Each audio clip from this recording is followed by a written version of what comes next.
Hello my sweet and lovely viewers, তো কেমন আছো তোমরা সবাই? আশা করি প্রত্যেকে অনেক অনেক ভালো আছো।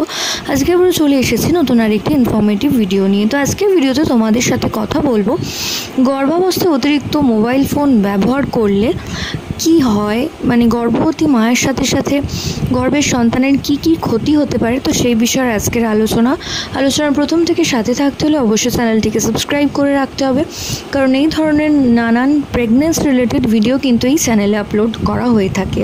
তো থ্রু আউট প্রেগনেন্সিতে যদি কোনো গর্ভবতী মা অতিরিক্ত পরিমাণে মোবাইল ঘাঁটে, তো সেটা তার জন্য যতটা ঝুঁকিপূর্ণ তার থেকেও কিন্তু অতিরিক্ত ঝুঁকিপূর্ণ তার সন্তানের জন্য। কারণ বিজ্ঞানের সমীক্ষায় বলছে অতিরিক্ত যে সমস্ত মা তার গর্ভাবস্থায় মোবাইল ফোন বেশি ব্যবহার করেন তাদের সন্তানের মধ্যে হাড় গঠনের সাথে সাথে কিন্তু মস্তিষ্কের বিকাশ ঠিকমতো হয় না, যার কারণে বাচ্চা জন্মের পরে কিন্তু অনিদ্রা জাতীয় সমস্যা, তার সাথে সাথে কিন্তু সেই সন্তানের হাইপার অ্যাক্টিভিটি, অর্থাৎ কোনো জিনিস যত দিনে দিনে বাড়তে থাকবে তার হাইপার অ্যাক্টিভিটি অর্থাৎ জিনিস ছুঁড়ে ফেলা, এই সমস্ত জিনিস কিন্তু লক্ষ্য করতে পারবেন। তার সাথে সাথে হয়তো স্পিকিং অর্থাৎ কথা বলতে অনেক রকমের সমস্যা হতে পারে।